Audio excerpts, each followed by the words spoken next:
What's up, guys? Welcome to the GoHard podcast. I'm excited to have an amazing new guest. We just got to talk for a little while. Matthew Januszek.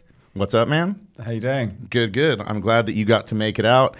And before we go into it, I wanted to kind of go through, for any of you guys that don't recognize Matthew, he's got some pretty awesome stuff, especially for a lot of you guys that are into fitness, a lot of the trainers out there. We're going to hit on some cool stuff, a really cool background in fitness since 1998. So that's when you guys founded your company, right? That's correct, yeah. All right, so Escape Fitness all the way back in 1998.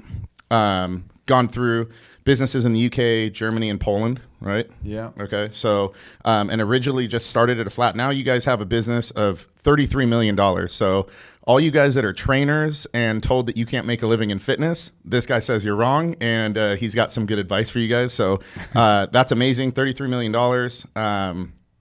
You guys have distributors in over 80 countries. Yeah, that's correct. So that's amazing as well. This list goes on and on, but some of the amazing stuff that's really cool is starting from a UK flat and now working with companies like UFC Gyms, Crunch, Equinox, 24-Hour Fitness, Lifetime Fitness. It's obviously been a pretty amazing ride. I mean, from you guys starting there, and it says also you started with your dad, so kind of a family kind of business, starting from a flat, building a $33 million business in 80 countries and working with some of the biggest names in fitness. Why don't you tell us kind of in your words how this kind of started and how it became what it is today? Yeah. Well, I think the essence of it is how fitness can change your life in so many ways. I think when I first found, I guess, a bit of interest in it as a subject, I was off school. I fell off my roller skates, and it gave me an excuse to be off school for a week, which we all love. Yeah. Yeah. Who doesn't like that? I didn't like school, and school didn't like me, so it was great. I just sat there, and I can't remember how I even got my hands on it, but there was these old VHS cassettes, and it was Pumping Iron was the one that was there at the time, and Pumping Iron, yeah. And that was it. I watched it over and over again. I can't remember how many times I watched this sort of VHS cassette, but I must have knew every single word at the time, and every scene, and I always remember I had these crutches. They used to go underneath your arm because I couldn't put my weight on my foot. I used to go backwards and forwards, up and down the room, and I just kind of happened to notice in the mirror like a bit of a tricep coming on, and I was like, oh man, I've got some first little bit of definition. I'm made for this, Yeah. And that was really kind of how that was the first sort of time it started, and And how old were you at that point? I think I was about 15. Okay, yeah. Cool. Yeah, mine was right around the same time. I think I saw my first tricep around 15 too. So okay, so around 15, and so that's when you started lifting at that time. Yeah, I convinced my parents to buy me some weights for Christmas. And there was these red plastic ones, a dumbbell and barbell set, and you kind of had these little collars, and worked out in the garage in England, which was pretty cold most of the year. It was a place, my dad used to have all these tools, and I didn't even have a bench. And I remember there was a piece of board similar to this table here. It was a 6x4 board that they used to for construction, and I had these paint pots which weren't totally level. I always remember I kind of had, I kind of put one on each corner, and it was a lot wider than what my arms were. But I was trying to do bench press and flies on this, as my made at home bench. So yeah, that's where it all started, and I used to work out in there all the time. I loved it. That is so awesome. That's kind of, mine was the same, but similar. And it was funny when you were mentioning those weights. Those are same kind of weights that I had too. My dad gave them to me, and they were like the 70s style, the thin barbell, and the collars that you almost had to use a wrench for. And I'm like, I don't know how you'd wrench those on there. And yeah, it was the same kind of thing, but it's funny when you're young, it doesn't take a whole lot. You get in there and move a few weights, and it can definitely get that passion kind of moving along. Yeah. So for you ended up, so you were lifting at that age, ended up going through, and then was it after school that you were, after you were done with school, that you kind of said, look, this is something that I have interest in and I want to keep going in that route, and you experimented with this, or kind of how did it go? Yeah, I at school the one qualification I got was it was called woodwork and metalwork, and I used that as an opportunity to build myself a pair of squat stands and an adjustable bench.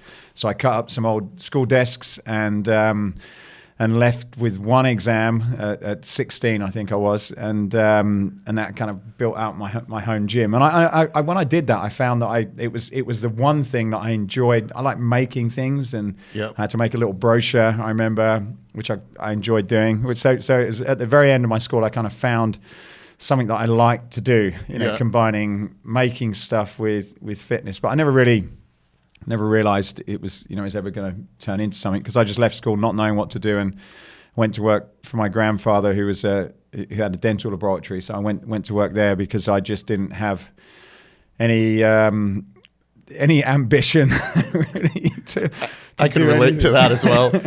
Mine was, if it was fun, I was super ambitious to do it. Like, that's fun? Oh, I'll drive across the country for that. Everything else just wasn't really lighting a fire. No. But I did love the bodybuilding thing. I loved, and I used to work out all the time. I wanted to compete as a junior bodybuilder, which I did, I think 17 up to 21, which was when you sort of went from a junior into a novice. And so that was really anything I could do that was around gyms, I did. So when I worked in the dental laboratories in the day, and then in the evening, I was a decent size guy, I guess. And so I went to work in nightclubs. So I was a doorman in the evening. So I'd do my kind of 9 to 5 in the day, and then I'd drive. The first job was in Nottingham, so I'd drive for about an hour. I used to pick the nice nightclubs, so the ones where you kind of get the hot girls, and which were the cool places at the time. So I'd always sort of be quite strategic in terms of where I want to work. More hot girls, less beating guys up. Okay, right, cool. Exactly. All right, I like your strategy as well. Just don't let them in. Right. No, that works a lot better. I like your thought process. So I did that, and it kind of allowed me to hang around the particular club I was in. There was I think it was Mr. Great Britain, a guy called Linky Wilson, and so him and a few of the other guys were at a decent level in bodybuilding. So for me, it was, which I didn't realize at the time, but it was kind of being close to people that were able to inspire me and mentor me. And so they helped me with my training, with my diet, with my competing. I never got to a fantastic level, but a decent level. I didn't have the genetics necessarily to take it, that far. But it was great because I had an enjoyable job. I didn't make a lot of money, but it was fun. I didn't used to have to go out and pay to go out to clubs and meet girls and have drinks. It was all free. Yeah, and you were getting paid for it half the time, so it worked out pretty good. Yeah, so that's kind of, I guess, how my journey started. So you ended up competing. You ended up around those people, which inspired you. And at that point, you're still kind of drifting through. You knew that you were passionate about fitness.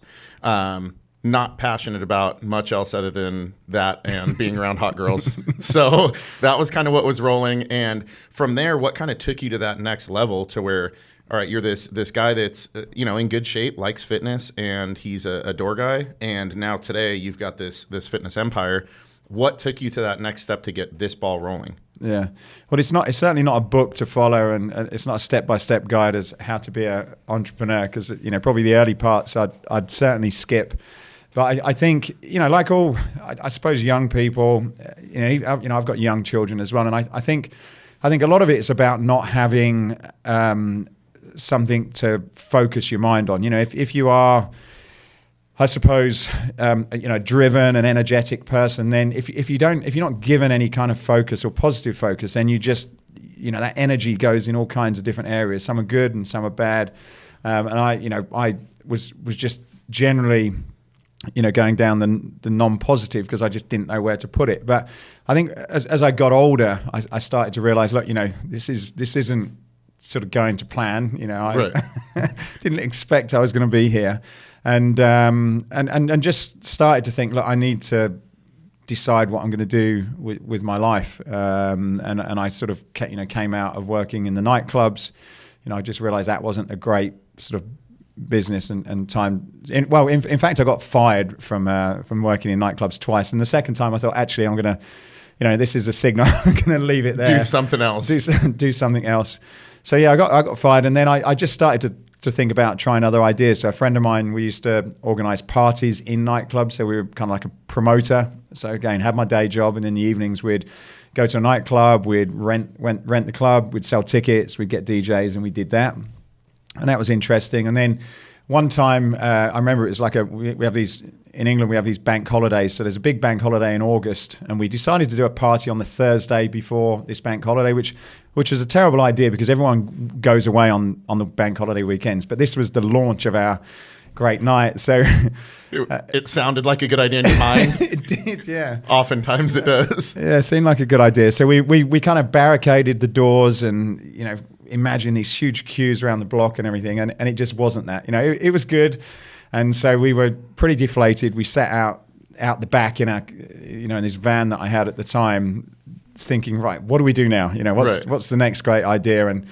And we started talking about this idea of, I had this idea of selling clothes, selling ladies' clothes. I had a friend at the time whose father used to have market stalls and he sold them. And my dad always used to tell me, my dad was Polish, and he always used to say, Poland's an interesting country to think about because it was a closed country. It was ex-communist, so you couldn't travel in or out. So it's difficult to do business with them. But he always said, things are changing and it's a market that we should think about. So I kind of put my dad's idea about Poland being an interesting place and I saw my friend's father who was, had a nice car, he was quite successful. And I thought, okay, well, he's making money. My dad's got this idea of Poland. I'm going to buy a bunch of ladies' dresses off him and I'm going to sell them in Poland. That was kind of my next great idea. And I said to my friend Tim, I said, what, we need a name for the company. What should we call it? And he said, Escape. And I said, well, why? Why Escape? And he says, well, we want to escape from where we're at the moment. Want to escape this place, go on to something else. So the name of our company is called Escape, nothing to do with fitness whatsoever, but we registered this as a company name and it, we didn't have the money to kind of change it, so it just stuck, and that's how we ended up with the business. I love it. I mean, out of the things you've said, for me, obviously, like I love all parts of entrepreneurship, and especially your journey resonates a lot with me because I can relate in a lot of the ways. But for anybody that's watching, there's certain things that you said that I think really should stick to other people. The first one was saying that you really loved fitness and you loved creating things, and you ended up around people that mentored you and kept you in that space of something that drove your passion.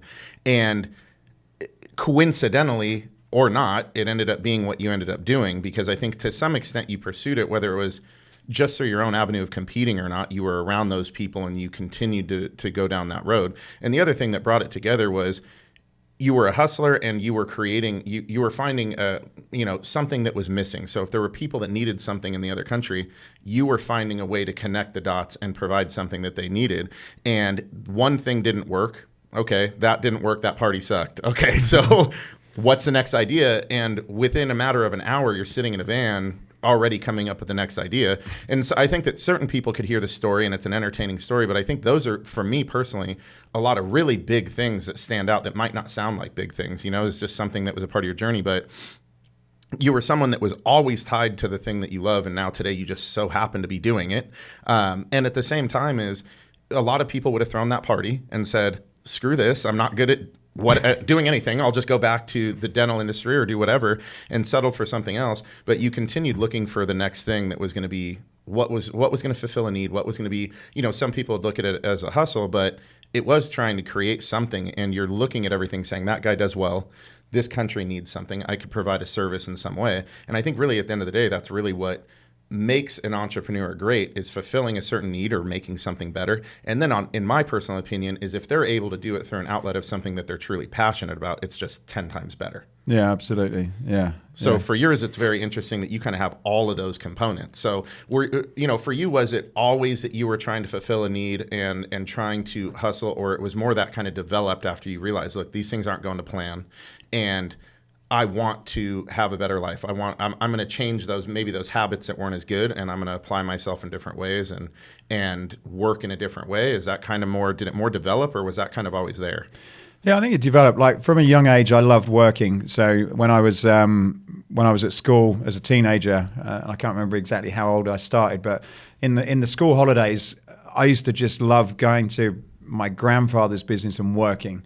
Or my friend's father he was in plumbing and construction, and sometimes he would allow us to go to work with him. So school holidays for me, used to be kind of boring because we used to, play outside in the street and play football. I was never really interested in football, but I used to love the opportunity to go to work, and anybody who gave me something to do, I loved it. But not school work, like real work, Right. like my dad did. I used to go to work with him. So I think that always interested me, is just working. So I guess some people like it, some people don't. For me, even if I had all the money I want, I'd want to work. It's funny that you say that, because that's, I talk about that all the time. Is I didn't, just like you, I didn't like school at all. I didn't even graduate school.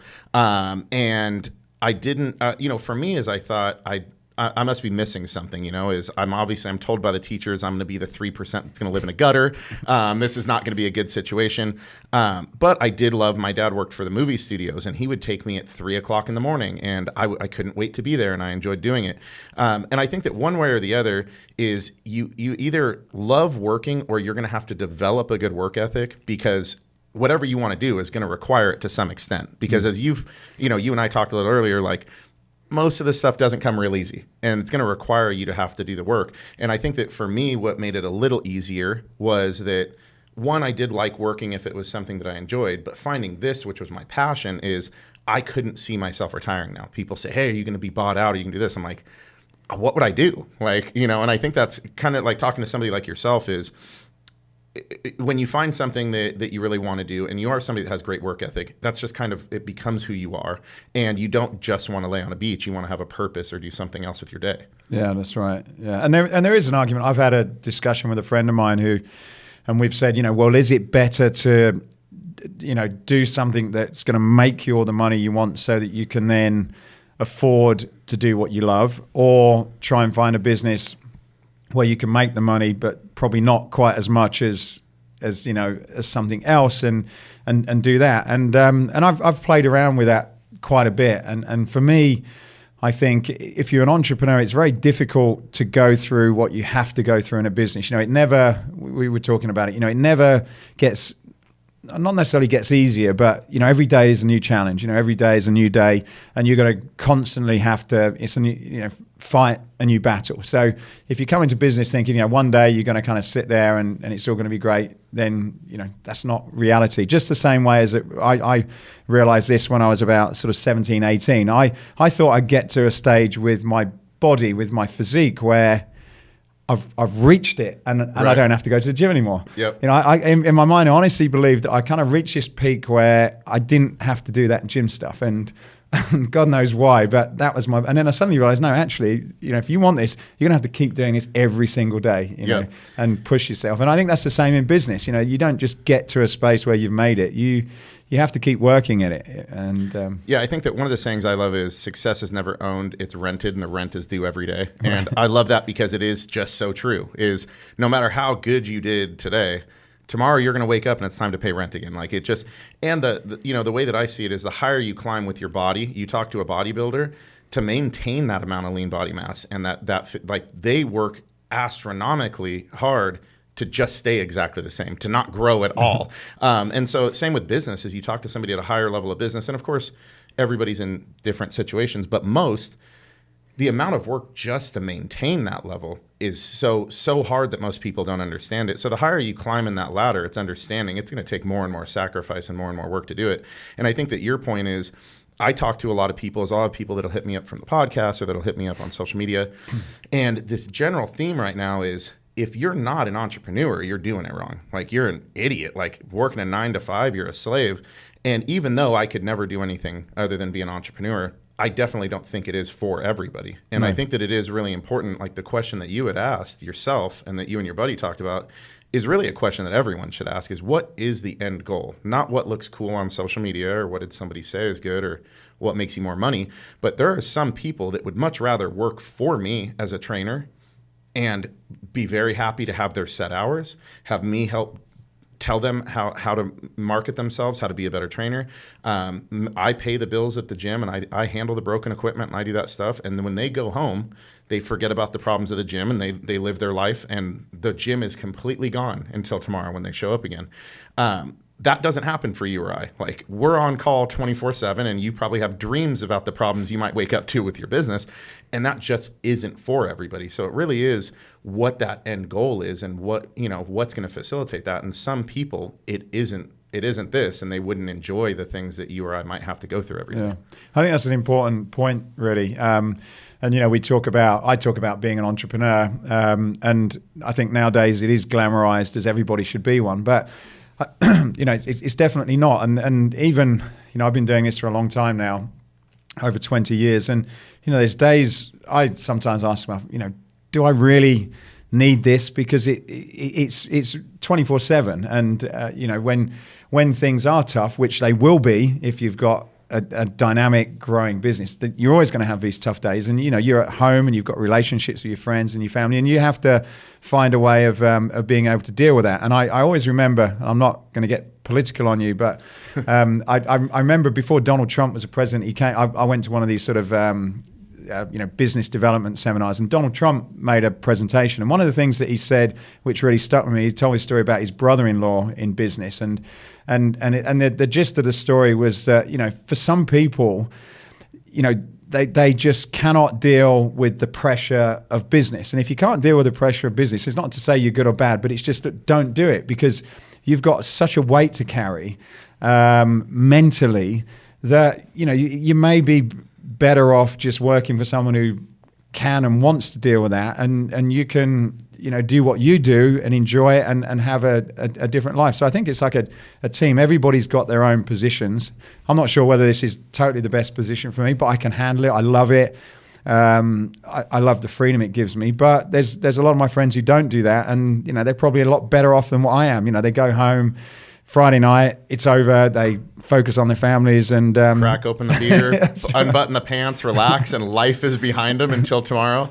Yeah, and like you said, is I can relate a lot to where you said, maybe this isn't the best position for me, but I'm happy and fulfilled. And that's really how I feel also, is I think naturally I'm somebody who does not like to be under a massive amount of unnecessary stress. I mean, that's probably most people, but I definitely do feel like that's not the role that I would normally take. But the way I look at it too is, you know, some people just aren't built for it. And it doesn't matter how big the goals are and how important they are to them. They're just going to be miserable anyways. But I think the easiest way to look at it is the juice worth the squeeze, you know? And for me is the goals, you know, whether it be fortunate or unfortunate for me, the goals aren't for me to be happy in my life or for me to be dropped in a hole by the time my days are over, are to the point where this is the road that has to be taken. And so for me is when it starts to get stressful, I can still evaluate those things and say, this is still what fulfills me. Even if at this moment I'm stressed or this particular situation makes me unhappy, I'm okay wearing that burden because I know that at the end of the day, this is what's needed for me to be overall fulfilled and overall happy.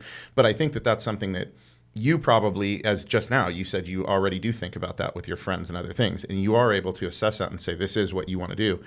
But a lot of people, I don't think, ask that question. It's just, I like that bigger car, or I want to have a nicer house. And it's like, do you know what comes with that? And is that going to fulfill you to the point where it's going to be worth doing what you or I have to do on a regular basis? For me personally, I'd rather, if that were my end goal, I'd live in an apartment, you know, and I wouldn't do that because it's not worth it. So I think that for you could probably relate, you know, several of the things that I looked at with, you know, certain quotes you had were about passion and doing things like that. And I think that these wearing the hat that's so heavy, a lot of it comes from doing something that you're passionate about and creating something like you said you enjoyed doing when you were younger. And the pride of you being able, you know, the long list of credentials probably gives you a sense of pride saying, kind of look at what I created and look at what my hard work ended up building as well. Yeah, absolutely. And I think sometimes as well, you know, regardless of the position you're in, with business being as it is, there are a lot of times which are very difficult. And I think it's those times where, you know, you've got a couple of ways to look at it. It's not going to change the situation, but you can look at it in a different way. And I think as I've gone on in business, I've started to look at those situations in a positive way to say, look, you know, this is an opportunity. This is going to test me. You know, this is an opportunity for me to kind of, you know, develop myself and come out of it at the other end as a different person to what I went into it. And I think if you can look at a lot of those situations as opportunities, as adventures, instead of looking at, oh man, not another problem, yep. Then, you know, things are going to be a lot better. You're going to sort of, I guess, be in the flow a lot more because, again, I like the body thing. I always used to think you'd get to a stage and you'd solve all your business problems and it'll be there. But that's, you just get bigger and bigger challenges and things to deal with if you're pushing yourself. And as a business, as you know, you have to keep pushing yourself, because if you're not, you're going to be going backwards. And so I think, you kind of got to get comfortable with being uncomfortable, I think, in that type of situation. Yeah. And you guys, that one's huge, because I love where you had said that, you have to be able to have the mindset not to feel like a victim in those situations. With so many, you talk to so many people. You and I had talked a little earlier, and I was talking about a competitor, and we were both talking about, you were saying, well, there's these companies, and I was saying I've got a competitor as well, and we both ended up circling back around to how it was an opportunity. And you had created a whole different type of soft offerings in your business that I thought were very unique, and it was, to me, the most intriguing part of your business that I want to be able to circle back around to, because it's actually super cool. But either way, is you took an opportunity of these other bigger companies to fulfill a need and do something different, and look at it as an opportunity to grow your business. And same way, like I had said, is these other gyms had said, cool, we'll expand 20,000 square feet, we'll offer all these other things. To me, it was a new challenge. How do I make my offering better in the square footage that I have? How do I offer more to my clients in different ways? And I think that's just something that we all look, especially from somebody, that came from nothing, is I always looked at the valuable things were money, were good credit, the ability to get a loan. You look at the things that you don't have, that's what makes you successful. But that mindset alone is something that anybody could do, is instead of going, well, that gym just took another 20,000 square feet, I'm done for, they're better than me, like they're going to offer more. Just to be able to look at it, like you said, as a new challenge to better me. And that's something that I hope people can take from this, because I think that's incredibly valuable. Yeah. I mean, the other thing we mentioned off camera is about, how we both grew our business. It was similar, we funded and financed it ourselves.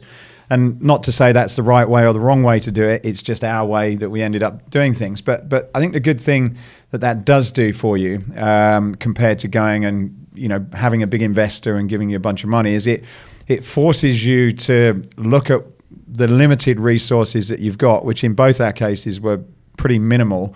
And say, how can you become more resourceful? How can you get the most out of everything that you've got? And we always used to use this phrase in the early days about punching above our weight. So whenever we went to a trade show or an event or did some marketing, we always used to talk about punching above our weight. We always needed to, although we were a tiny little company, we needed to be able to box in a different category above. Even though we were a small player, because we couldn't play with the same rules as everybody else, because we didn't have the money to do that. Right. And I think that's a key thing as well, is being able to say, okay, well, look, we haven't got the money, we don't have this location, we don't have the brand, but we're going to use what we've got in a way that nobody else is, and giving us that competitive advantage. Yeah, I think that's huge. And I mean, when I started, TRX had just kind of started rolling out. And at that point, it was so expensive to get a TRX strap. So I got, ratchet tie downs that were for a trailer, and put PVC pipe on there as handles, and kind of made my own. And I look back at things like that, and it was always trying to offer something more, even if I didn't have the resources to do it. Even if it didn't look as nice, it allowed me to train the clients better. It allowed me to separate myself. At that point, there was only people doing outdoor boot camps. There was one, I don't know if they're still around, it was called Extreme Boot Camp. They were kind of like the first franchise to do group training, and they did it all at parks. And you would just bring a set of dumbbells. So these people would have 10-pound dumbbells. So for me was, I can get these fake TRX straps that I make and tie them to a tree, and they can do exercises they couldn't do somewhere else. But I think that it is being resourceful and just looking at, how do I offer more? And even if I don't have the traditional route, then how do I find a way to make it happen? And I think that today that doesn't happen a lot, because people just go, well, you're supposed to get a loan, or I'll ask somebody for money. And I think that your example, we had talked about a lot of the different routes you'd had, is there's always a way. Like, you can find a way. You were going to be selling dresses, and now you have this. So it's like, it's kind of segueing side to side and finding different ways to end up landing on the path that you're supposed to be on. But I think resourcefulness probably has to be one of the greatest ways to make it happen, for especially anybody out there that doesn't feel that they have the traditional means. Yeah, and I think it's important to not forget about that, because as you get bigger, we started, and I'll come back to that dress story in a second, but we started and we just didn't have any other option. But then as you get bigger, as you start making money and you hire people and you can go to this company and that company, suddenly it's like, actually, this isn't how we started. You then become like everybody else. And I think it's important that you put yourself under your own pressure and say, look, no, let's not take the easy route. Let's use what's up here and be creative and innovative in solving those problems instead of just going to the traditional way. And with the coming back to that dresses, like we bought some dresses, we drove them to Poland, and we started knocking on doors at shops to try and sell them. We didn't realize that didn't work, and then we kind of opened up the back. I had this sort of Jeep at the time, and I opened up the back of it. We drove to a market, kind of market stall. We didn't have a stall, and we just pumped the music on, and we stood there, and we were selling dresses out the back of the car. And again, it's a small example, but it's about like, okay, well, if this doesn't work, try something else, get creative, create a bit of an experience. And so through that, we did sell the dresses in Poland. But we realized it wasn't a model that was sustainable because, I couldn't just keep doing this although it was fun, me and my mate in a Jeep driving across Europe, we couldn't have kept doing it. But it was through that we then found some sort of distant relatives that allowed us to sleep on the floor in this house without even a bathroom. That's what it was like over there at the time. But that we then found some connections from them, which led us to the next business, which, they found a company that was making these weight plates and dumbbells over there. So sometimes, I interviewed a guy on my podcast and he told me this story about, people are not sure about what horse they should, what horse they should ride, what decision they should make, what business opportunity should they take, and because of that, they just don't make any decision. They stay where they are. And what he said is, just get on any horse and ride it, yep. Because you're going to be moving forward. Okay, it might not be the right horse, but you can get off it and get on another one. And I think that's an example of, the path you're on is probably going to lead you there. You just got to make a decision and give it your best shot, and then you're going to be somewhere else. But if you just stay here waiting for the perfect opportunity to hit you around the head, you're going to be stuck for a long time, not going anywhere. Yeah, and I could picture, out of your story too, is saying that you guys ended up knocking on doors and then you're in a parking lot, is I can already hear people that would be messaging me saying, this is what I wanted to do, and I could hear them say, I don't have boutique dress experience. I don't have... In this day and age, there's so many reasons to doubt yourself and feel like, how could I knock on a door of a spot to try to sell them a dress? You just said, I'm going to knock on a door and try to sell you a dress. And I didn't speak Polish either. Okay, so I love that even better. I love it better. You couldn't even communicate with them, so it got really good. But what which you could probably agree with, is when you talk to people that are successful, is a lot of the time it seems from the outside looking in that it's very elusive. But there's a lot of these same things, which is just the willingness, like you said, is getting on the horse and riding in any direction, but it's the willingness to get on any horse that's the problem. Is in your head, there's so many reasons not to get on that horse. And the people that are successful just do. They just go, I don't speak the language. I got some dresses in a Jeep and I got my buddy and we're going to go knock on some doors. All right, that didn't work. Let's go to the next one. So I think the willingness to try and then the unwillingness to be deterred by your failures, those two things seem to be kind of like a common theme of people that do well, is like, no, you're right. I don't know what I'm doing, but I'm going to figure it out. I'll go out there and I'll try to sell the dresses. And that's what I love, is most people, if you lined them up, would just say, I don't have what it takes to do that. And I'm confused and I need to go to school to learn how to sell a dress. Is there's always those insecurities that create 50 reasons, or not 50 reasons even why they can't do it, but you'll talk to them why I'll do it in 3 years. And 3 years just never comes, And so I think that the best plan, like you said, is just to do it. Get on the damn horse, and if it's the wrong one or if it bucks you off, get off and jump on another one. Yeah. And there's a lot of arguments of saying, okay, well, if you do want to go into a career, study, understand it and get into it, which wouldn't disagree with that.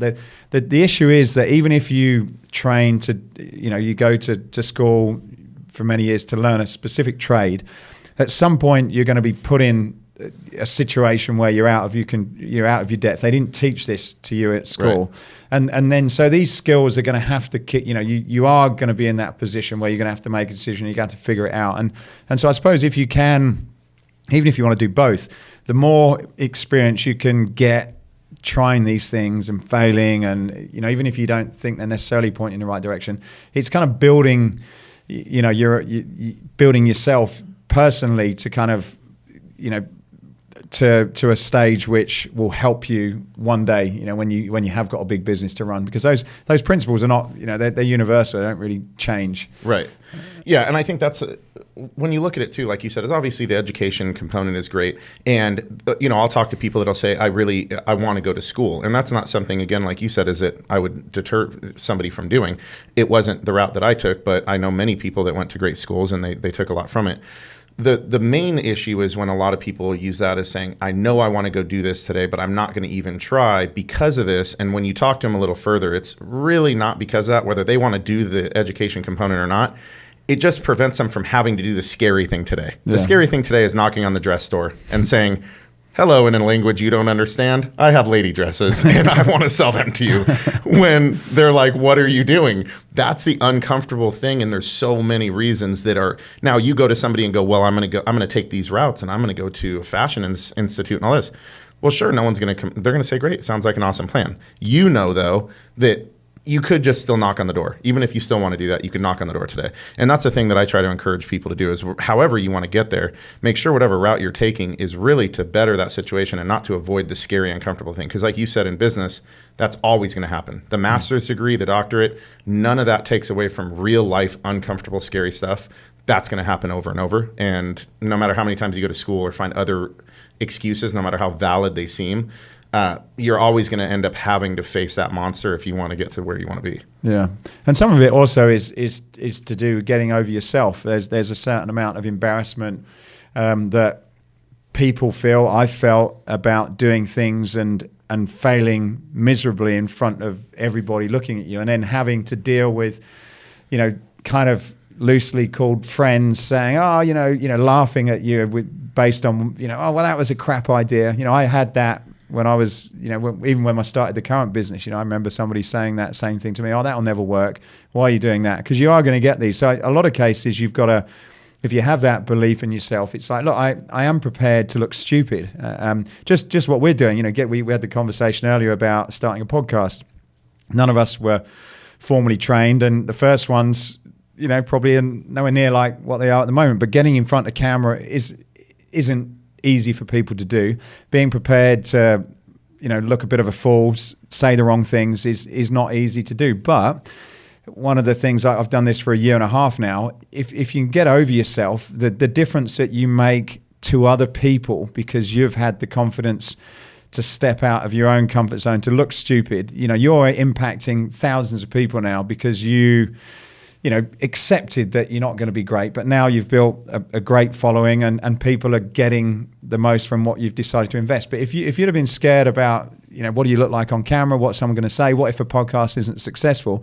Then all those people wouldn't have benefited from what you've done. So I think sometimes it's just, you know, not being so concerned about what other people say and being afraid to look stupid or being afraid to fail in front of people, because that holds so many people back, including myself, for a long time. Yeah, I love that, because people watching right now, that's of course going to be something that can resonate with them, as they've had ideas and they don't want their parents to say that it's stupid or disapprove, or their friends, and none of us like to fail. And I remember when I was young, I would rather say nothing than say something stupid. So I was always just very quiet. And so I'd sit there and I would eat my lunch on a drainage grate by myself because I didn't want to say anything dumb. And it, you know, really martial arts kind of helped me, where I would do everything from katas and we would do boxing, and I did a bunch of different things. They'd be like, technically you're really sound, but every time you spar, you just get your ass kicked. And I said, yeah, I don't want to get hit in the face. And the one instructor that stuck with me forever, and I've probably used this example on the podcast once before, but it really changed my perspective on things, is he said, the goal is to hit more than you get hit. So hit somebody more than you get hit, but you're going to get hit. That's part of this. To win, you're going to get hit. But when you get hit, that pain only lasts a second anyways. And it's just a part of the journey. You're going to have to just accept that that's going to be part of it. And it was something that people probably hear in martial arts classes all the time, and you never know what's going to click. But for me, it clicked. And I ended up doing great in sparring after that, and everything was good. And I would get hit and go, that only hurt for a second, you know? And yeah, maybe somebody goes, ooh, he got hit, but maybe the next time I was hitting him, you know? And that was just kind of a trading off and on that happened throughout it. And it resonated into the rest of my life, where it just was part of it. You can't be afraid to get hit in the face. And when you do, you realize it only hurts for a second anyways, and it goes away. So you get a bloody nose, wipe it off and keep going. And so I think that other people, if they put themselves in those situations, they realize that their friend laughing, it goes away and they laugh at somebody else 5 minutes later. And no matter what, you're going to get hit in the face, even in those instances where I still get laughed at. Anytime I feel, there's still going to be somebody that's going to say something. So you really have to make sure that you understand that the pain isn't that great. It's a part of the journey, and you have to be willing to get hit a little bit. And that it's always going to happen. No matter what level you're at, you're going to have somebody that's going to end up having something to say. Yeah. And I someone said to me once, it's like, well, when you're listening to those people, think about, how much they're contributing to the bills that you need to pay. Are they helping you out in any way? And they're not in most cases. No. So, just, deal with them in the same level as they're helping you, and, find people around you that are actually going to sort of, support those ideas, or just, like I did, just kind of lock yourself away and, don't, if you've got that negativity, then just sort of, don't hang around it, because it's not going to help you, is it? Yeah, it took me a little while when I had started the business. It just for all intents and purposes looked like I was almost a hobo. Like I had a U-Haul truck with weights out of a park, and it was like just not glamorous or cool. And so there was definitely a lot of friends and stuff, a lot of naysaying. And so I did just have to kind of keep my head down for a little while till I built my confidence in what I was doing, because it was, to me, almost just overall embarrassing, because it wasn't something that was, at that point, there weren't boutique gyms like we had talked about. There wasn't a lot. So it was just very odd. They're kind of like, you're at a park and what are you doing? Like, this is weird. And you're in an old U-Haul truck. But like you said, was at a certain point, if you don't have the confidence that's needed, sometimes you just have to put your head down, focus on the goal, and stay away from those distractions until you build a better mindset or a better confidence. Then when I came out the other side and they'd make jokes, I'm like, yeah, that's all right. Yeah, that's right. And I remember now, it sort of brought back a memory, but I had a group of friends that I used to hang out with, and it was great fun, but we were never going anywhere. It was just hanging out, and so I remember exactly when we started the company. It was a couple of years, and I just decided not to kind of hang around with those people anymore, not to go around their house anymore. I had one friend who I sort of kept in touch with who had moved away anyway, and we used to just speak over the phone. But pretty much I closed myself off from everyone, and it was me and my car. And I'd just sort of drive around and work and think for a few years. But for me, it was the only way I could kind of break myself off from the stuff that would go into my mind, the sort of habits that would stop me from moving forward. And I just felt that was a period I needed to go through to get things started, so I didn't have any distractions. And most of the people I've spoke to over the years have always said, you're a result of the people that you spend your most time with, and I believe that's so true. If you've got good people around you, that's going to make a big difference, a huge difference. And if you've not, that's going to affect you. Even if you're not aware of it, that stuff's going to go into your mind, and you're going to doubt yourself, and you're going to kind of be asking yourself the wrong questions. Yeah, I think there's a lot of people that say a similar, that same similar thing, but the one word that you use different is you're the first person on here that I've talked to that use the word good and not successful or wealthy. I always say that I surround myself with good people that care about me, that want to see me win, that say good things. I'll talk to a lot of people, and they say you got to surround yourself with successful people that have a lot of money. I don't think there's anything necessarily wrong with that, but I've been around a lot of people that have money that don't necessarily want to see me win. They're not trying to share good advice, and they're not good influences overall to me, whether it just be mentally, emotionally, whatever the situation may be. Yeah. And so I have a lot of friends that aren't rolling in the dough. And, people make the comment of, well, you're going to be, like the 5 people that you're around. I'm like, right, I'm around 5 people that care about me, that want to see me do great. So I'm somebody that cares about other people and want to see them do good. But I think I love that you said around good people, because they may or may not be incredibly successful. But what really helped me was when I was down, those friends saying, you've got a good vision, stick with it. That means a lot more than the guy who goes, hey, you might want to diversify. Like, a lot of the time that advice, be sound, is less what I think somebody really needs. And like you said, is being around good people is really what I think is what people need. And also building confidence. I think that's sort of something that is not talked about a lot. Well, people talk about confidence, but what does it mean? And I think most of us have probably a low level of confidence. I know I hit had for a long time, and that causes you to make decisions that are not great. And I think if you've, one of the things I always want to focus on giving my children is giving them self-confidence, belief in themselves, and when they've probably not got that and they may have failed or something happened, is just giving them the trust in themselves and making them, helping them to sort of feel good and deal with that.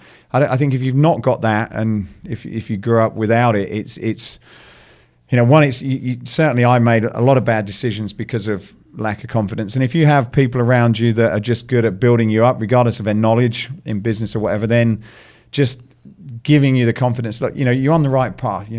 We believe in you. Right. We love you. It's going to be all right. Just that. Go knock on the dress store door. I mean, you got to have somebody sometimes to tell you, hey, this seems crazy, but you can do it, Yeah, you can do whatever you want. And I think that's probably more important than someone being able to tell you a strategy of how to get from 0 to 100 million. Because, the bigger you get, we talked about, the bigger problems you're going to get. And that lack of confidence is going to come out in all kinds of ways. If you don't have it when you've got a little business, it's probably in the wrong way. I'll hear people too, as they'll say, I had a kid that hit me up on Instagram, and he said, I've been listening to your stories and all this stuff, and I got rid of all my friends that play video games. And so I said, why'd you do that? And he goes, because I'm trying to be successful. I want to be successful. And I said, I don't know what I ever said that led you to believe that. And he goes, well, you said stay focused and this and that. And what I had told him is, a combination of your story. You're saying in the beginning, you separated yourself from those distractions that you weren't mentally at a place to be around on a regular basis. But now I'm sure that you could be around those friends and they're not going to stop you from showing up to work, And so what I told him is, the goal should be that you can be around all your friends that play video games and you're still going to get up and go to work because it's your responsibility, and they can live their life and you live yours, and they're not a bad person because they play more video games than you. Now, I don't judge somebody for the video games. They can live their lifestyle how they want. It's how do they contribute to you. But if they're deterring from your focus today and you feel that you don't have the mental strength to do what you need to do, being around those people, whether it be that they drink more, play video games, whatever it is, you may have to separate yourself until you come to a better place. But I think today, the general theme is just stay away from people that do those things. To me, as being a real man or a real person in business or a real confident individual, is you shouldn't be that affected by somebody that plays video games. Like, you can play video games. That's fine. I'm still going to go to work because I'm an adult. Yeah. So I think that your story was kind of both, though, is saying in the beginning, some people do have to separate themselves until they build that confidence in themselves to just say, no, I don't want to do that, and I'm going to have to handle what I have to handle. Yeah. Yeah, it was very much, for me, my life had been a kind of routine. And you could kind of predict what the next few years was going to be like with just, everything was very predictable. You go on your friends, you do this, you do that, and you then go to certain places. So it was very predictable. So for me to sort of break off from, I didn't like where it was going. I didn't like the end point. So for me, it's like, look, I'm just going to have to break away from this, separate from everything, and kind of just try and understand, me, where I want to be, where I want to go, without any influence. Because again, it's amazing the brain and how it absorbs things. But just silly little things like, I give an interesting metaphor I read yesterday is about. Apparently, if you've got your phone there, Facebook is listening to conversations and it can start predicting stuff. Whether it's true or not, I don't know. But it's able to kind of take information from where you're going and what you're saying, and then serve up information based on those kind of keywords or whatever. And it reminds me a lot of the brain, because you could be extremely focused, but something could happen. We could have a conversation. Someone says something, and that kind of drops into the back of your brain, and it kind of sits there, and it comes out. And I think if until you're in a place where you're able to deal with those types of things, for me it was I just need to feed it with really positive stuff. So I had every day I had my kind of Tony Robbins CDs or tapes, I think it was at the time, in my car, and I'd play those, and I'd just fill my mind with really, really good stuff. And so quite exactly as you said, years later, I was able to spend time in that company and not be affected, and go and see them and come back and just deal with everything as normal. But at that time, it was almost like you your mind's a little bit fragile. You're dealing with a lot of change in your life, and for me, it was just the best way to kind of move on from that life. And I think yours was really good self-reflection too. Is I was in a similar place, and we had talked earlier how I only moved 30 minutes away, but moving 30 minutes away from where I grew up was moving away from those bad influences, not bad people, but the influence wasn't good on my life at that time. And moving out of that bad area, I'd assessed that I got into trouble because anywhere I would go, it would just, everybody fought, and it was just, that was kind of the theme. So it wasn't good to be in that situation. And I think that it takes certain self-reflection to be able to non-biasedly say what needs to be done, because we want to make excuses to keep doing what's comfortable for us. Is your friends every Thursday, Friday, Saturday went to these places, and twice a year went to this event, and that was probably comfortable for you. Those are your friends, the people you like being around. It's very hard to go, maybe they're not bad people, but this is bad for me. And this is a change that I have to make, which is going to be hard. But that self-reflection allowed you to create a good plan, condition yourself in the way you needed to be conditioned to be better for yourself and for them later down the road, and circle back around. And I think that that's a hard thing to do, because it comes with a difficult consequence of making changes and doing uncomfortable things, listening to a Tony Robbins CD or whatever when you'd normally be at the club. Like, those are things out of our comfort zone that we're not used to. But it shows that you had to make that sacrifice for a better you tomorrow. And like you said, it allowed you to still be able to circle back around and be in that company and just be in a better place. Yeah. And I think in business and in life, whatever you want to do to progress, there's a lot of times where you have to make those uncomfortable decisions, moving away from what's nice and comfortable for something difficult. So 2 years ago, we made the decision to help develop our US business. I left everybody back in England. So we've been thinking about it for a while. We opened a company in the United States, and it was the biggest fitness market in the world, most competitive fitness market in the world as well. But we said, look, we want to do this. And as the longer I went through, the more kind of achievable it seemed. But initially, it just seemed like this impossible goal in a thousands of miles away in another country where we didn't know anybody. It seemed very, very difficult. But we made the first stage, opened the company, and I used to fly back every 4 or 5 weeks to basically knock on doors like I was doing with the dresses. Yeah. Managed to get the business going, and then said, look, to take it to the next level, I need to come out here. I need to make connections and really drive the business forward. So, at the time, we were in a very comfortable position. I had 2 really nice apartments, one in London, one near where our offices were just north.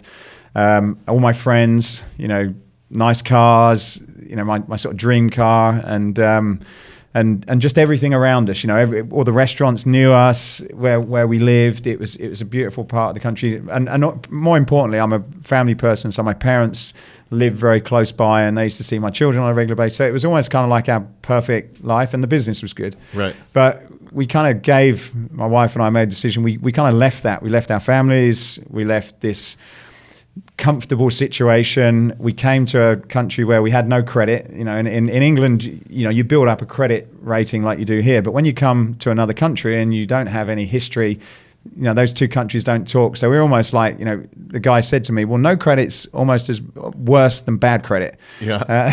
So, all the things you took for granted, you couldn't get. But it was a big sacrifice. And, for the first 6 months, it's like, what the hell have we done? We were living in a beautiful place here with sunshine, but that was about it. We didn't know anyone. It was tough. Couldn't get credit, everything. It was just a hard time. But, now things are improving. And, we know it will be, it's a better sort of step that we're going through. But you have to go through a lot of difficulty sometimes to get better where you are, and just staying in your comfort zone. I don't know. For me, it's probably not. It's not what life's about. Just staying comfortable and staying where you are. Although I'm sure some people may think it is. Yeah, I think yours, you hit on a lot of stuff that I don't even know if I can remember hitting on all of them, because I was like, a lot of them are really good. But one is, if somebody were to listen to just the beginning of this podcast and hear about the things that I said, most people are going to draw a conclusion about you that you are at this place where you sit in a big chair and, you work a few hours and you go home. And that just, people generally have that idea of when you reach a certain level. And I think that your story, and one of the big things that I say on this podcast that's important, is sharing current day struggles so people understand the realities of what it is, so that they can understand they're more prepared for this or more like us than they think. Yours is that you're not in that situation. You were close. You were in a really good situation, but you were willing to sacrifice those comfortable things to be able to start almost over and go back to doing whatever was necessary, which is a second point that I think people need to understand is no matter what point you're at, you always have to be willing to do whatever it takes, which was go back to knocking on doors, which you probably went back at the UK weren't having to do anymore. So you're back to knocking on doors. You're starting almost completely over. And it's to reach that next level, because to be successful and to stay at the top of the ladder, you have to continue to redevelop and recreate yourself. And your willingness to do that is why you guys were able to expand into a competitive area and do well. And I think that's where most people miss that, where you are at a place where it's figured out and you'll just send somebody there, and that's just the conception for when you talk to a lot of people, like, well, he's already good. Like, he probably sent a group of guys to the US. Like, you were the one who had to do that. You were the one that knew you were going to be the best one to do it. And you did what was needed for your company and for your brand to be to the next level. And, that's where, when we were talking a little bit earlier, is I felt like I'm at that place starting over with the franchising. And a lot of people don't realize that my salary, actually, a lot of my salary goes to paying my corporate staff and a lot of these new things that we have going on. I make less money than I made a year ago, even though on paper everyone goes, oh my gosh, it's so much better. The perception is so different than the reality, that the struggle never ends, like you said, and you have to be willing to do whatever needs to be done. And it's usually going to be stepping out of that comfort zone and going back to knocking on that damn door again and recreating yourself, which is just something you always have to be willing to do to get to the next level. Yeah, I think so. And, one, there's an achievement. I remember when we were going into it, it's almost like going into a storm. It's like, right, this is what I'm giving up. I had a team of people. So whatever I wanted, I'd sit in a meeting and there'd be somebody, a table before with people doing stuff. We'd have beautiful offices. It was nice. And I came here, Newport Beach, which is a beautiful place, but we didn't have any office. We were doing it, the whole thing on a shoestring. I don't have a team here. There was people here, but they were dotted across the country. And also no kind of relevance. So, there was a bit of stature, people knew who I was and all that kind of stuff. Where here, you're no one, you're nobody, you're nothing. And sometimes it's difficult when you've built that, and this, it's nice to kind of be in the position where it's like, okay, well, I've achieved it and people recognize me. Right. What sometimes can be difficult is to sort of go back to square one with nothing and sort of get your head around it. But for me, it was quite nice to do, because it's like, well, okay, you can do it the first time. Maybe we were lucky. If I do it the second time, this is really down to, you've got to know what you're doing. You've got to be able to sort of duplicate. So it was, although as difficult of a journey as it's been, it's also been, fantastic in terms of growing, because every day is a different day. Every day you've got to be thinking about what you're doing. You can't cruise. And I think you can get, if you get to a certain stage in business or life or whatever, you can, if you're not careful, just cruise and you're not being challenged and it's on autopilot. And I think, pushing yourself means that you can't cruise. Every single time you do something, you've got to be thinking. You've got to be on your toes. You've got to be developing new skills. There's no opportunity to sort of sit back and rest. Yeah. And you and I had talked about too, is even on that front, as you had mentioned earlier, how you and I were talking about how we reinvested in our business so we didn't have to pull out lines of credit and things like that. That's rolling the dice each time. As soon as you feel good, all right, I'm doing good, I'm going to put it all into buying this building or buying this manufacturing plant or whatever it is. And you're like, oh, here we go. Back to eating ramen, and people think you're eating steak. That's something that people don't see behind the lines, is you had your, from no credit to this comfortable, status and ego getting checked. Like, okay, I'm no longer the guy that's recognized into a meeting. I'm starting all over. That's something that is just has to be done, is to keep moving forward.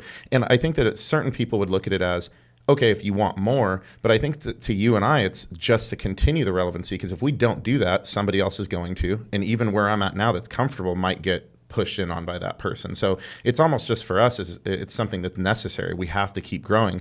And circling back to your point, is it comes down to confidence and the willingness to roll the dice on yourself each time. You had to be able to say, all right, let's move, and I'll work out of my living room and I'll do whatever it takes. And I'm willing to prove to myself that I can do this a second time, because it's what's needed to be done. I think I can do it, and it's what's going to be best for my brand. Yeah. And I think it's also about being happy in life. And two, that I suppose if you're just focused on yourself or your small circle, then you don't really need to push yourself outside of, you don't need to grow that much, because you can get a decent living, you can kind of get the things that you want. But I think, I've certainly picked this up from you. When you start doing it for other people and you've got employees and partners and franchisees or whatever, you've got a bigger responsibility, and so you've got a responsibility to grow and develop yourself, because it's not just about you anymore. And I'll pull up Tony Robbins because I did a lot of stuff for him, but there's two things that, two highest needs that he talks about, which is growth and contribution, and they're essential needs. You can't, if you've not got that, you're not going to be satisfied. And I think coming back sort of full circle to, being at school, not having any direction, not enjoying school, it was like, well, we obviously weren't growing. There was no growth, there was no contribution. You didn't feel as though you were part of things. I weren't into sport, so I weren't playing football like a lot of my friends were doing. So I think it's important, whatever age you are, is to always be thinking about how can you grow. It's not about getting to a stage and then sitting on a beach and being happy. You've got to challenge yourself. And any millionaire, billionaire, successful sports person, they've always got that mentality. They're always pushing to grow. And then also, contributing on some level. With us with me doing the podcast has been a great outlet to, getting messages from people that have said, I've listened to that story and it's made a difference. I've given up my job, or I've taken on a job, or I've changed my career. Just hearing, those types of stories is very, it's very satisfying. It makes you think, oh, actually there's there's a good reason for doing this. Yeah, and I think that the reason, that last point is what I was going to hit on, so you ended on a really good one, made it easier for me. But you talked about growth, and for me it's everyone should, they need to have a reason to grow, for a lot of people. When you talk to, I've talked to crazy athletes and stuff, and some of them, it's just like, you're like, dude, I think you were born just crazy to do this. Like, it's just really ingrained in them. But most of us, we really thrive in an environment where we're really driven and we wake up with some sort of fire lit under our feet. And like you had hit on, is it really for me was, I wanted to be able to do things for my mom. And then, the next part is, say, I want to be able to create opportunity for the staff. Let's create the franchising. Now it's watching the franchisees do well. And I really feel like embracing a sense of responsibility to those people is really what drives me and truly drives other people. If they do have integrity and care for other people. I have a new franchisee that was one of our top trainers. Him and his brother, we were all out, and they had a few drinks, and he was like, yeah, my parents are invested in this, and it really stresses me out, and we're in the build out phase, and like we have to do good. What do you think about that? And I said, good. And he said, good, like I'm stressed about it. I said, yeah, good, you should be stressed. That sense of responsibility, that is your parents' retirement. So when you wake up tomorrow and you think about hitting snooze, remember that. And when you think about leaving an hour early, remember that. Like that is the greatest gift. That's not a burden, is you have the opportunity to create something great with your parents' money for yourself and for them. And that's on you. And that can be a gift or a burden, but I really think that it should be a driving factor, because for me, that really is the reason why I do 90% today. Like if I didn't have franchisees or anybody else, I don't know that I would develop to the rate that I do, and with the magnitude of what I do. Is I really think about, what if someone opens next to them with another concept? I know what they put on the line. Is what I developed and they trust in me to have given them enough to withstand that competition? Is this going to be what's going to provide for their family, or somebody else is developing something better that's going to shut their doors in a year from now? I think that really having that sense of responsibility, again, can be a burden or it can be a great gift. And I think for me it really is something that drives me forward every day. Yeah. And I think that's the trick, is turning those fears and insecurities into fuel. And it's not easy to do, particularly when you're in the middle of it. But if you can understand that and be able to sort of realign it, and I guess, like you said, martial arts, but it's taking that energy and kind of redirecting it back.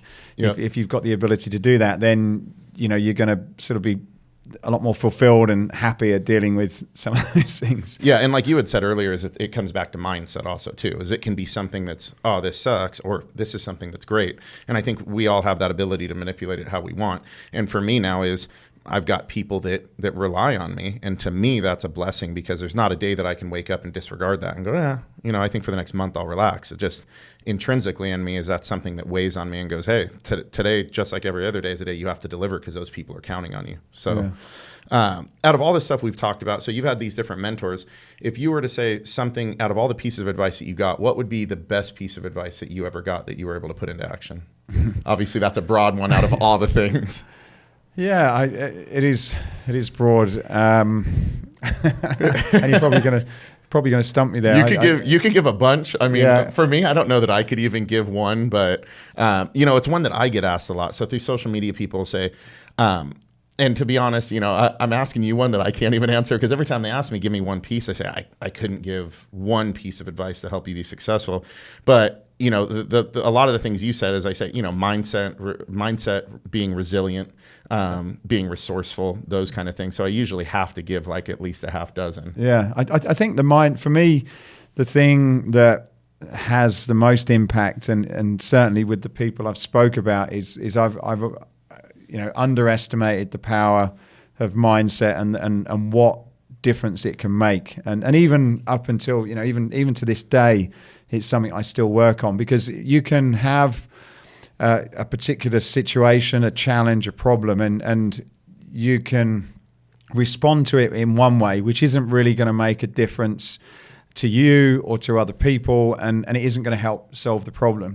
But you can just make a switch in your mind. And I generally find that working out, going for a run, flicks that switch in the right place. I can just the other day something came up, and it was on Monday, a couple of days ago. And I was thinking, I was struggling to work out the best way to deal with this. This was a couple of days ago, and on Tuesday, and I did it because I was in Europe for 2 weeks for a show, and I got back over the weekend. And so, normally when I have a bit of jet lag and your time's mixed up and you're a bit tired. So when I'm tired and hungry, I'm not always in the best place to solve problems. But I skipped the gym on Monday.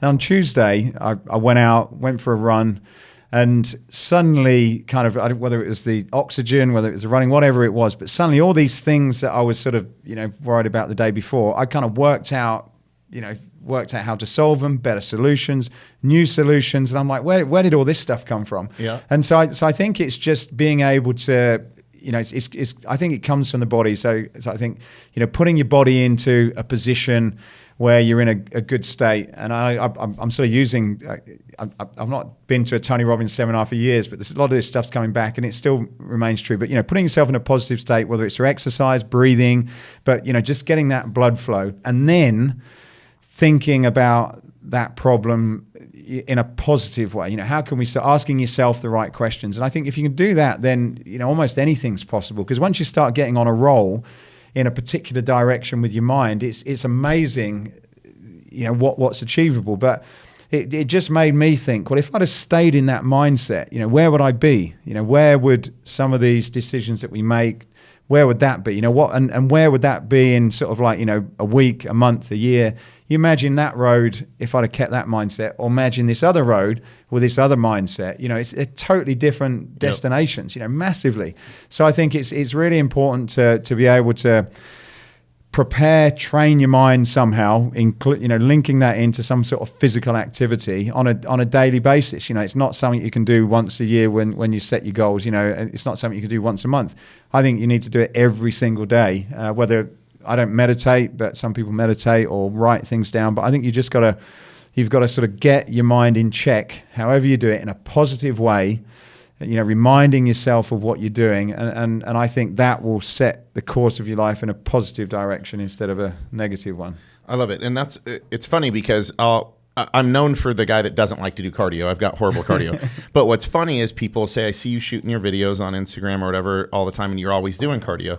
Are you preparing for something or whatever? And I say, no, I do hate cardio, but yeah, you guys will see me do it every morning. And because I feel like all my best ideas came on the Stairmaster. And like you said, it's like the oxygen or whatever it is, the blood pumping. And it's like, I'm there taking notes and it comes to me. And I think we all have that place where it's we find a good morning routine. So it could be, like you said, through meditation. I do a walk on my property with my dogs. And so I've got this kind of routine, and it puts me into a good mental place to where I come up with a lot of my ideas, or I find clarity in a lot of my ideas. And I'm also a very high strung individual, very passionate. So it's like things don't roll off me really easily. So I have to find a conducive environment to really harness those things and again, have them as an asset instead of something that's a detriment. And so I actually had to move. We used to be 2 minutes from this corporate space. I had to move over a half hour away because I realized that I always felt on when I was at home. Like I'll just go back to the corporate office and I'll do this. A lot of those little things, like you said, from exercise or if it's meditation to where you live and what your morning routine is, to your overall mindset. All of those things really, I completely agree. They contribute so much to not just how you start your day. I'll talk to people and go, doesn't it help you start your day? It's so much more than starting your day. It's really how you're living your life, because those things are how you live that day and how you live into the next day. And what's funny is all the things you said, with all the things you've been able to accomplish, and like again, without traditional resources, there isn't one thing that you've stated that somebody that's listening right now couldn't do. It's not like, well, this is the business school that you need to go to, or again, is the traditional things that I think a lot of people get hung up on. I love that the things that you said are all really things that somebody listening to this could go, I need to sit down and find my morning routine, or I need to find if it's going for a run or whatever it is. And they're all things that somebody else could put into action to be able to set themselves, like you said, and instead of taking that worst course or that non-productive course, to start going down a better place where they start finding more clarity or finding a better idea for what they want to do to live their lives. Yeah, I always say, and I've not, I don't necessarily see myself as a super successful person. And I guess you're always striving to do something else, but I think it's for me, I'm just totally. I've not got talent. Certain people are born with things, and you think, I wish I was born with some of that stuff, but I wasn't. The main thing that I was born, I was extremely lucky, was my family. I had a wonderful family, and not many people kind of are fortunate to have that, but I was, and I think that's one of my sort of things that I was given. But outside of that, it was nothing else, and it's just really the basics. And sometimes when I do these podcasts and I listen to a lot of them, and you hear people and they're like, wow, that's profound, and they come up with these great one-liners and statements, and I'm like, I wish I had those things rolling off my tongue, and I don't. I guess the thing that I like to share is I'm just totally normal. There's nothing special, but apart from hard work, focus. There's nothing sexy and exciting about that. There's no 7-step formula. There's no, secret ingredient. It's just boring stuff. Right. But that's all you need to do, really. Yeah. But what's funny is I love that you say that, because I end up saying the same thing all the time. And what's funny is somebody that would, again, know who you are or read into anything would say very successful. But I think when you're always on that pursuit of doing more, and you're doing it because you're passionate about it, there's something that's just kind of built in that kind of keeps you grounded a little bit. And you're always, and you're always realistic, because like you said, is you're looking at the competitors that are way above. So then it keeps you feeling like you're down here. But the other thing that's really interesting is, when you'll talk to somebody like yourself, or myself, as of a few years ago, I would say the same thing. Like, look, I'd always look at the kid. I remember in 6th grade, everyone had to do pull-ups, and the kid that did 26 pull-ups, and I'm like, oh my gosh. And I got up there and hung from the bar and just kicked my feet, and I was like, man, I wish I could be the kid doing 26 pull-ups.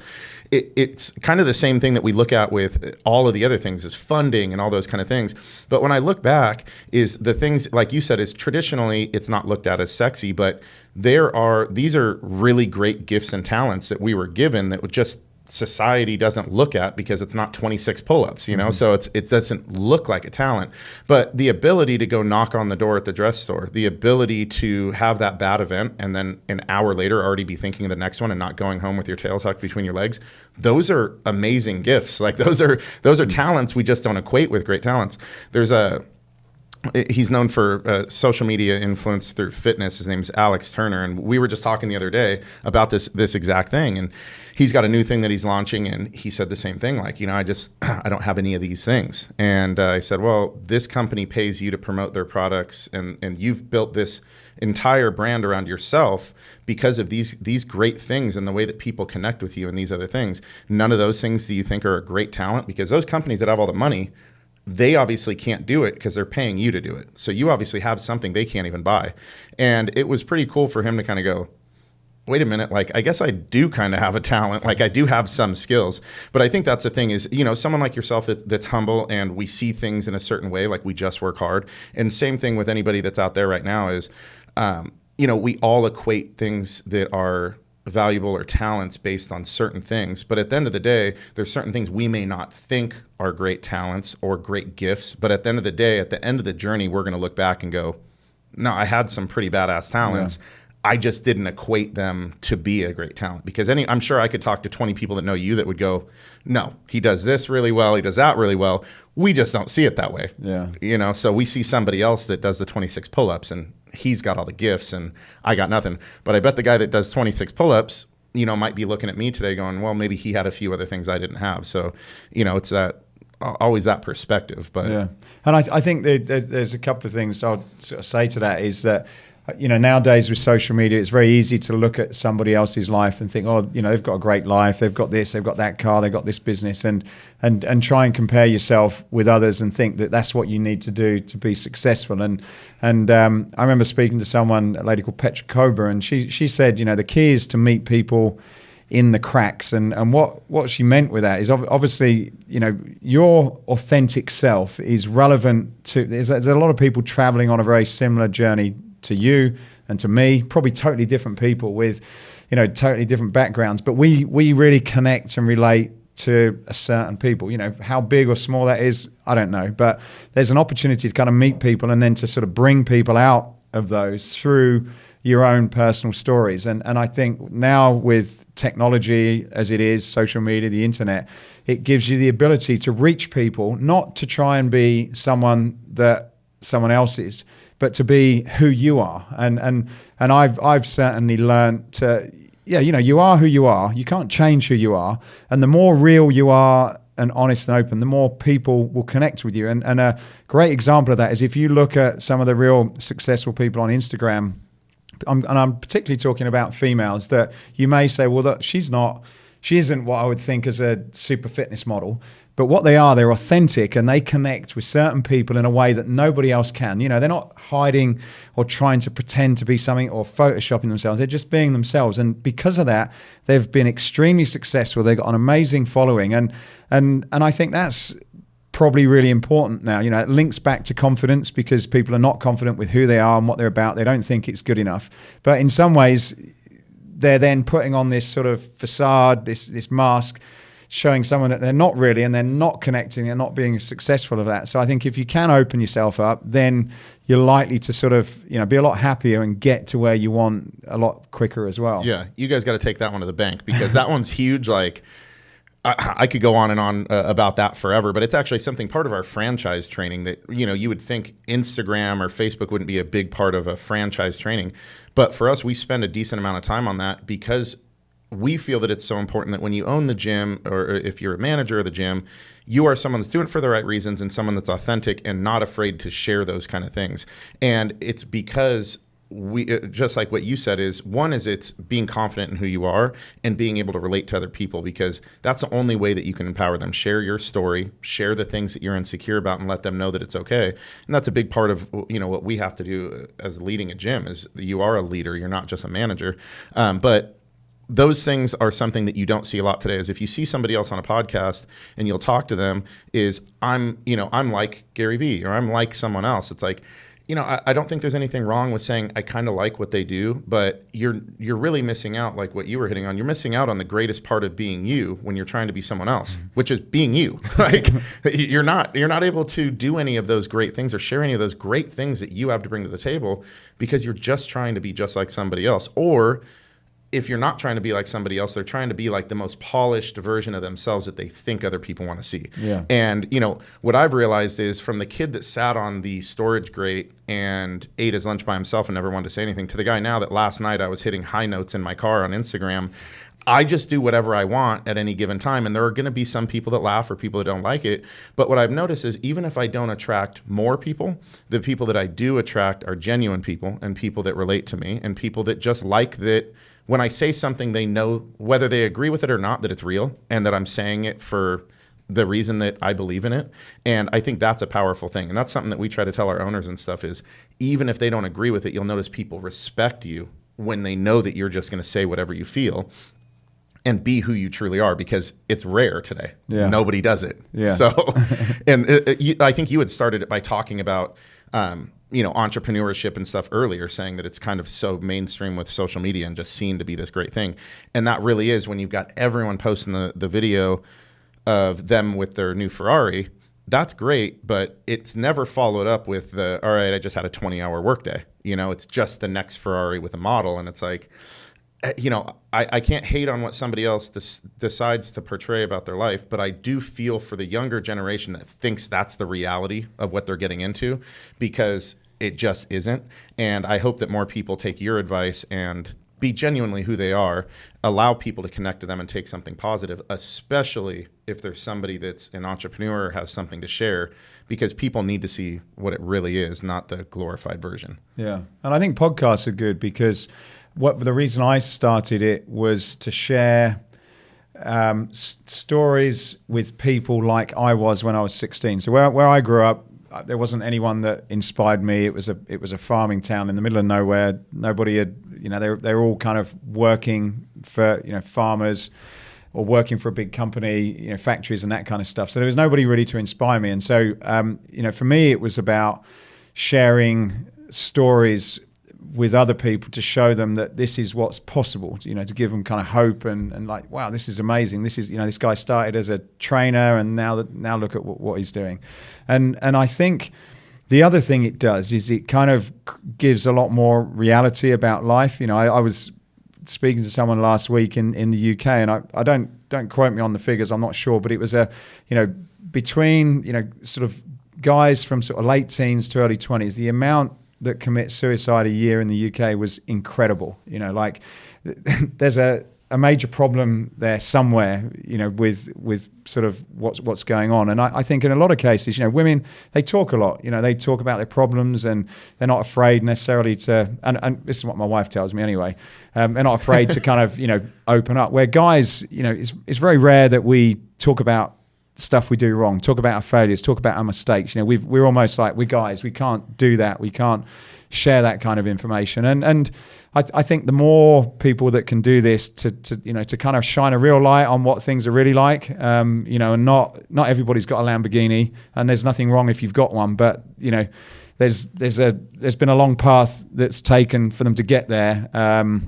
And that isn't necessarily probably even why they're doing the business. In a lot of cases, it gets people's attention so they can tell a deeper story. So I think it's just being a lot more real about stuff, and people who are struggling and feeling as though they're not up to it and they're not worthy, is to kind of let them know, look, we're all in the same boat. We've all been there. We've all started. Majority of us have started with nothing, and don't get too into yourself about that, because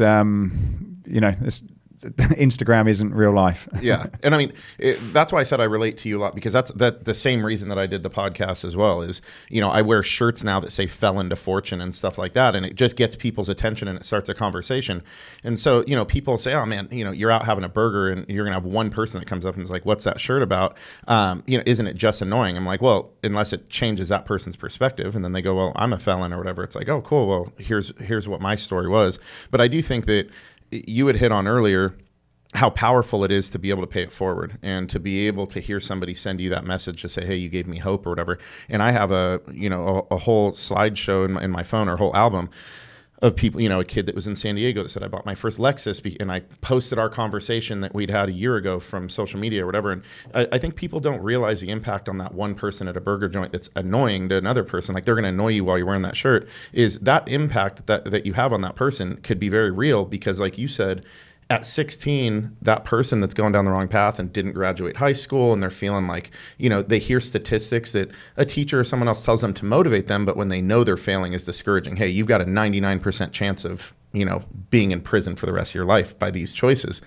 They're like, I didn't graduate. I'm likely going to be in jail.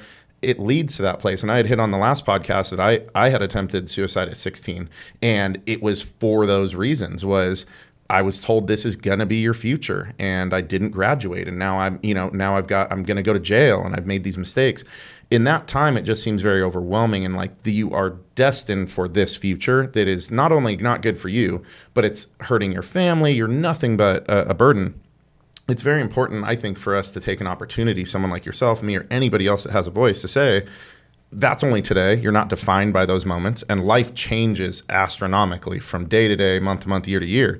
And you have the ability to make a decision today that can completely change your future and go down a better path. But in that moment, I never had one person. Like, they'll ask who motivated you, who inspired you.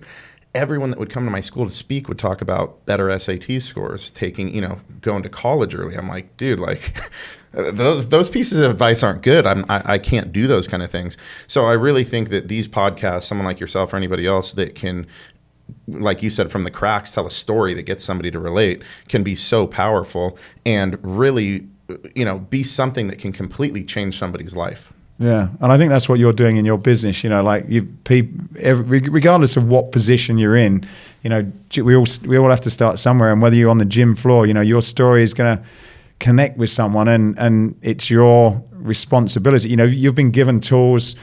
We've all been given technology. If you're not out there sharing that story with people for the better of them, then shame on you.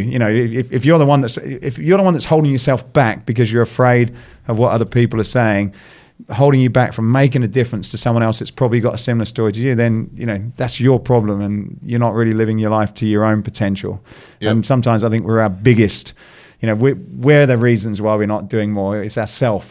Yeah, and I think that the big thing for me was I was always so ashamed of all of those things. So like my friends would literally tell somebody, you come to hang out, like, hey, if you mention him not graduating or this, that, like, you're literally going to end up in a conflict with him, because it was just such heavy shame. Yeah. Instead of where today, I look at it as that was a stepping stone. That was a learning experience. I wouldn't be here without those things. So I think that anyone that's watching now that has any of those things, is those don't have to be something that you're ashamed of. Those should be something that you're happy to share and say, they didn't kill me. I'm still here. So I'm going to learn from that, and I'm going to be stronger. And then it gives you the ability to be somebody that can share that. And on your point is, I completely agree that if you're not sharing it, then shame on you. And I always said, when my wife would always say, why do you're always sharing this? And, the people, you get so much ridicule from it, or this happens. And for the first couple years, it was much more negative than good. Just, it came with a lot of backlash.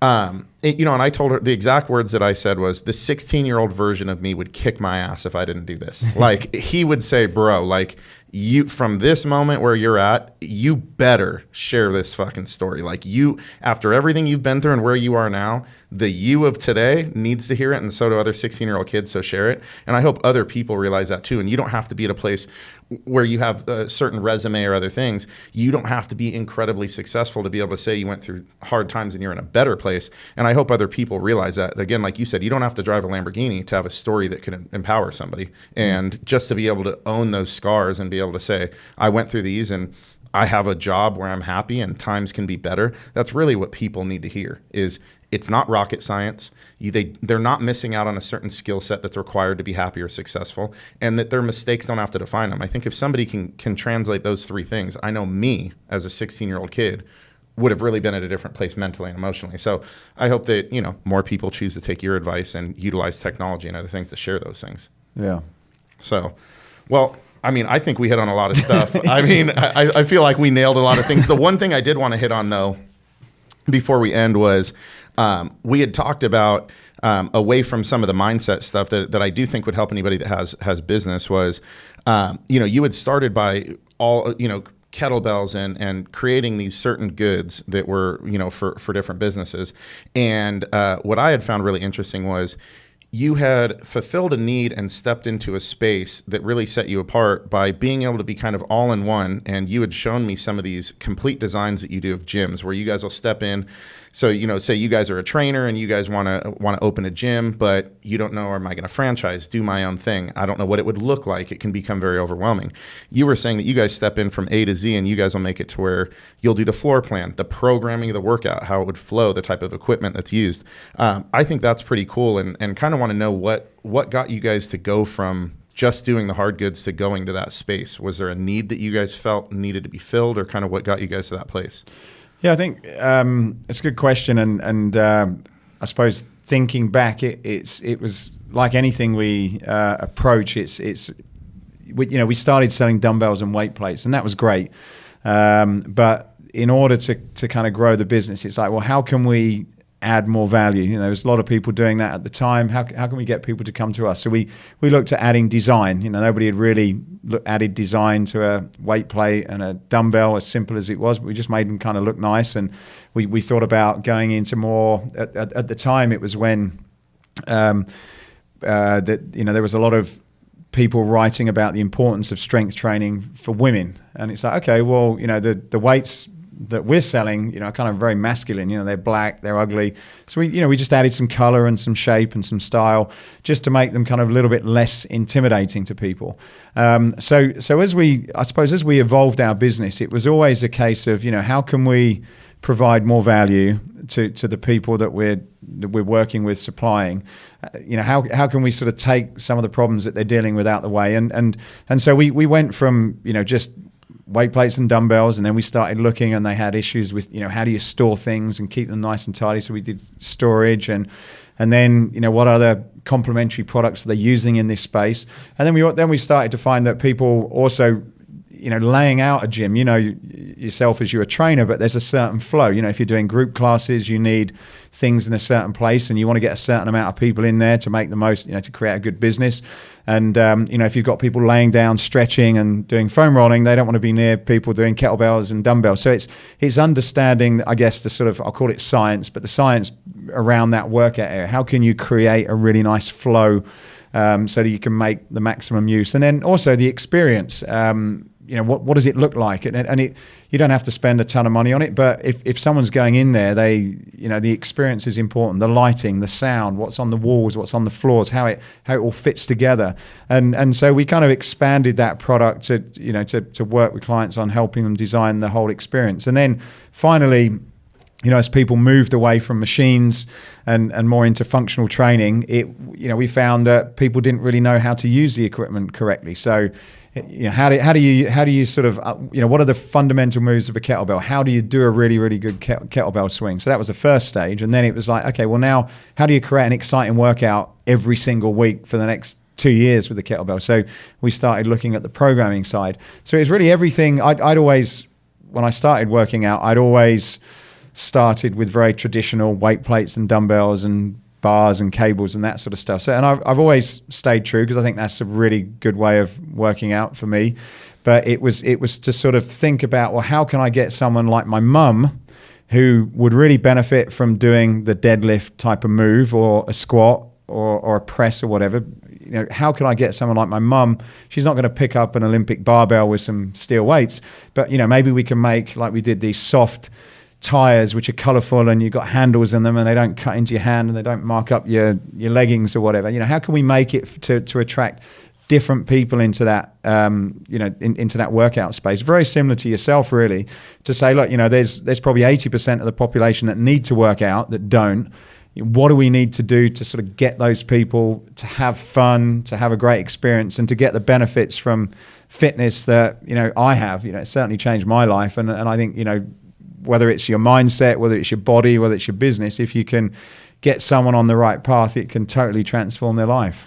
Yeah, I mean, and obviously, since this will be kind of one of the last points, I'm glad that we hit on it, because anybody that would hear this, it's not what you're saying, but it's what you're saying. Like, somebody listening to that is like, okay, cool, he just explained how that came to be. But you said about 50 things that somebody could dissect and take so much away from. One is listening to the consumer needs, or from whoever the needs are, as you guys were figuring out, even if they were buying weights from you, what else do they need? And then you guys finding a way to add value. So I think that's another thing where a lot of people are comfortable, and I already sold them the weights. What do I need to do more for? Yeah, they're about to wait.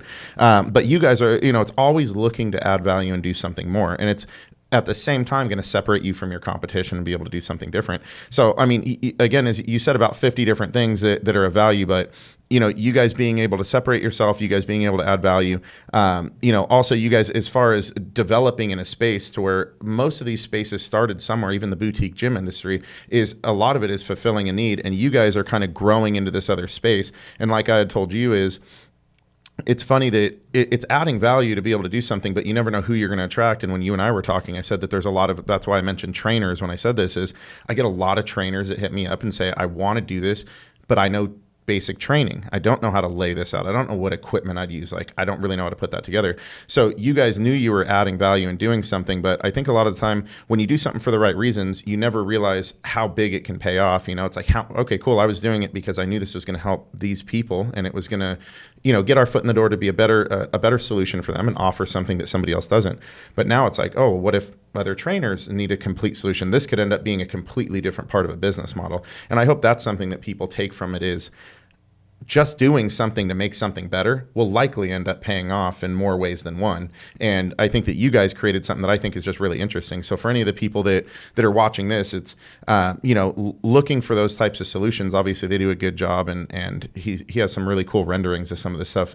What you guys have, rowers and treadmills, and it was kind of like a whole boutique. You guys had it's a small group training studio. Is that the one that you showed me? Yeah, that's right. Yeah. Yeah. So, I mean, even from not just personal training, but creating complete concepts, which is being able to take somebody who's passionate about something they do, but they're lacking all those skill sets, and being able to connect the dots for them. And I think those are the greatest solutions for entrepreneurship, is creating a solution to a problem. And I think that is a problem that a lot of trainers have. Yeah, and I think it's also not necessarily defining yourself by the product that you're offering at the moment. You've evolved your business a lot, and in a very similar way. And we could have said that we're a dumbbell and disc company, and there's many that were already there before we started and are still doing exactly the same thing, and there's nothing wrong with that. But for us, it's like, well, that's not the business we're in. We're into kind of exciting and motivating people who probably don't want to work out to come and work out, and that business can take us in many different directions. It's not limited to a particular product. It's quite exciting, and it's important not to necessarily totally diversify, but the markets will change, and trends and fashions will change, and as a business you have to keep innovating yourself, but again, not innovating in the right way. What is it that you're really doing? And for your business, it's broader than just one of your products, and some of the technology and things like that you're working on. It's a lot greater than that, and I think that's probably what makes a timeless business that continues to lead the field and outperforms everybody else, is just having that type of mindset, innovating, but not restricting it to just the product you're selling at the moment. What is the greater value that you're offering people?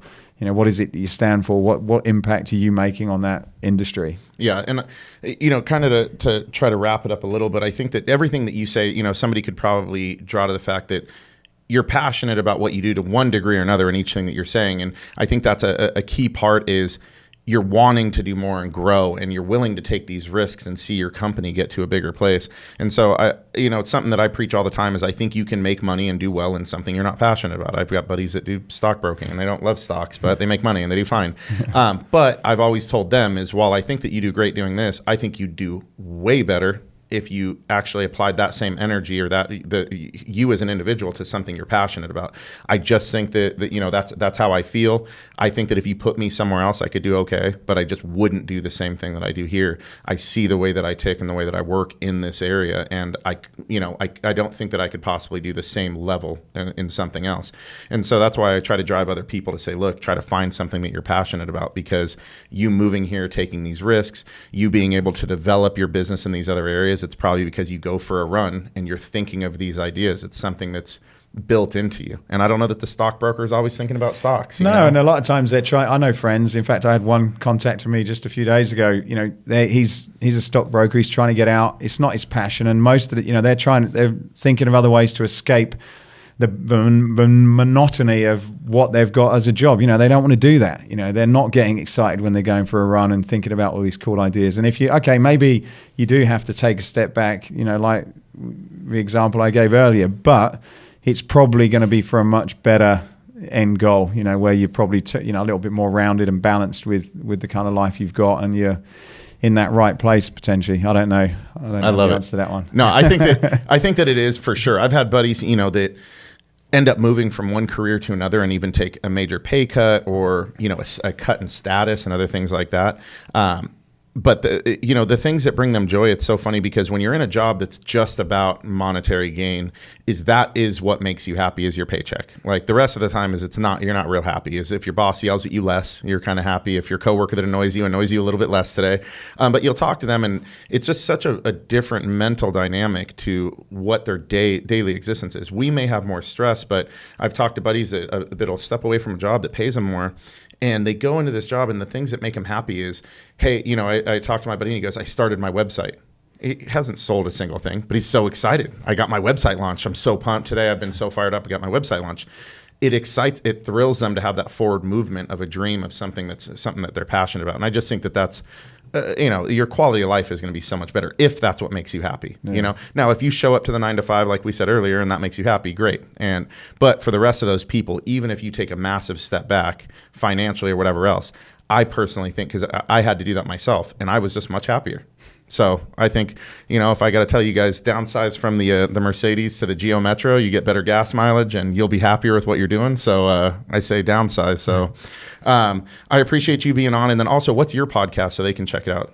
Yeah, it's called Escape Your Limits, and we got it on iTunes, and it's on YouTube, and then we put clips on my Instagram page. We sort of cut some of the interesting comments from the podcast. We do a video on like yourself, and we put that on my Instagram page, which is Matthew Januszek. Or if it's more business, I'm on LinkedIn as well, where we put a bunch of business stuff up on there as well for anyone who's interested. And you've had some really cool people that have been featured on yours also, right? What are some of your favorite interviews that you've had? Well, they're all. I love them all in very different ways. So probably the names that people recognize. You know, I'm big into my bodybuilding, so I've had Dorian Yates recently. He Nice. was pretty interesting. Lee Haney Nice. was also great. From the UFC, Tito Ortiz, and then there's been a bunch of sort of presidents from fitness companies. So I don't want to miss anyone. Right. I think you had Randall too. Live Fit. So Randall was on there too. Yeah. Mike Rashid, who you've had on. So we've been doing it for about a year and a half. So and we do one a week. So there's been some.